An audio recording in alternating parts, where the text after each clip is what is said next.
તમારા દામનો થલપંથ હું કરાય માલે કાઈ દતલ થાપ નો તલવાની હોય. આ તો ગટર સાફ કરવા વાળાને માલા તાલા પાલી લે. ગટર સાફ કરવા વાળાને મોકલો ને તો ભાઈ. પણ ગતલ થાપ કરવા વાળાને હું મોકલું થેલીની દતલ ઉભલાલી તમારા બાથરૂમની. અરે શેરીની ગટર ઉભરાણી છે.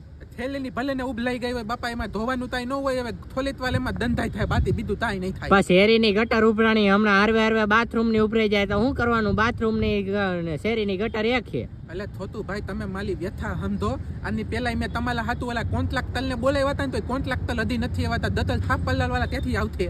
હું એકય કથાને નથી સમજતો. હું તમે આવો હો કે નથી આવતા અત્યારે? એટલે પણ હું અત્યારે માલી વાલીએ આવ્યો હું પાણી ભરવાનું અહીંયા વાળીએ હો તમે? હું માલી વાલી આવું તમે અહીંયા આવતા હોય ને તો એવી રીતે તલી નાખો બલો બલે પાણી તમે પીવલાવી દાવ એટલે હું તમારી દતલ હલતી તલી દઉં.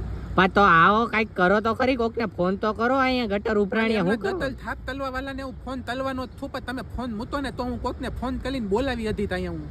એ હા કાઈ વાંધો નહીં હાલો. તમારી એકની થેલીની દતલ ઉભલાઈ દઈએ ને. હા અમારે એકની શેરીની.